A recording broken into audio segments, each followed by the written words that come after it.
சில வாரங்களுக்கு முன்னாடி தியேட்டர்ல ரிலீஸ் ஆகி பயங்கர வரவேற்பை பெற்ற ரெக்க சித்திரம் படம் இப்போ சோனி லைவ் ஓடிடி பிளாட்ஃபார்ம்ல ரிலீஸ் ஆயிருக்கு. இந்த படம் மெயினா மலையாள மொழியில எடுக்கப்பட்டிருந்தாலும் ஓடிடில தமிழ் டப்டு வெர்ஷனும் அவைலபிளா இருக்கு. இந்த படம் ஒரு கிரைம் மிஸ்ட்ரி த்ரில்லர் அப்படின்னு சொல்லலாம். ஒரு பரபரப்பான எட்ஜ் ஆஃப் த சீட் ஒரு த்ரில்லர் நீங்க எதிர்பார்த்தீங்க அப்படின்னா இது கண்டிப்பா அந்த மாதிரி ஒரு படம் கிடையாது.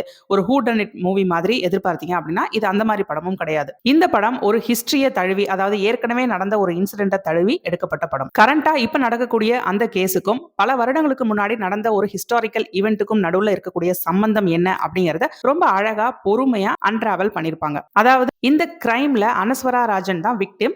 அவங்க அந்த ரோலை ரொம்ப அழகா வந்து பிளே பண்ணிருப்பாங்க. ஆக்சுவலி இந்த படத்தோட மிஸ்ட்ரி, அதாவது இந்த படம் அன்ராவல் பண்ற அந்த மிஸ்ட்ரி என்னன்னா, கில்லர் யாரு அப்படிங்கறத மட்டும் கண்டுபிடிக்கிறது கிடையாது, அனஸ்வரா ராஜன் யாரு, அவங்களோட கேரக்டர் என்ன அப்படிங்கறதையே கண்டுபிடிக்கிற மாதிரி அமையும். அந்த கேரக்டரோட கனவுகள் என்ன, நோக்கம் என்ன, ஏன் இந்த மாதிரி ஒரு முடிவு அந்த கேரக்டருக்கு வந்துச்சு, இதெல்லாம் வந்து நமக்கு கடைசியா தெரிய வரும். இந்த படம் ஒரு பரபரப்பான கிரைம் த்ரில்லரா இல்லாம அழகான விஷுவல் ஸ்டோரி டெல்லிங் எலமெண்ட்டை இது கொடுத்திருக்கு. அந்த வகையில கொஞ்சம் பொறுமையா உங்களால பார்க்க முடிஞ்சா இந்த படத்தை நல்லாவே நீங்க என்ஜாய் பண்ணலாம். டிஃபரெண்ட் டைம் லைன்ஸ்ல நடக்கிற ஸ்டோரி அப்படிங்கறனால ஸ்கிரீன் பிளேல அதை ரொம்ப ஸ்மூத்தா கொண்டு போயிருக்காங்க. ஆசிஃப் அலியை பத்தி சொல்லவே வேணாம், லீட் கேரக்டர்ல சூப்பரா நடிச்சிருக்காரு. மனோஜ் கே விஜயன், சித்திக், மெகா தாமஸ், இந்திரன்ஸ், ஹரிஸ்ரீ அசோகன் அப்படின்னு சொல்லிட்டு சூப்பரான காஸ்டிங்கும் இந்த படத்துல இருக்கு. கண்டிப்பா கொஞ்சம் கொஞ்சம் அங்க இம்பர்ஃபெக்ஷன்ஸ் இருக்கு. பட் இந்த படத்தை ஓவராலா பாத்தீங்க அப்படின்னா ஒரு நல்ல எக்ஸ்பீரியன்ஸா இருக்கும். சோனி லைவ்ல தமிழ்ல அவைலபிளா இருக்கு. இந்த படத்தை ஏற்கனவே பார்த்திருந்தீங்க அப்படின்னா உங்களுக்கு பிடிச்சதா இல்லையான்னு கமெண்ட்ல சொல்லுங்க. இன்னும் இந்த படத்தை பார்க்கலனா கண்டிப்பா சோனி லைவ்ல இதை பாருங்க.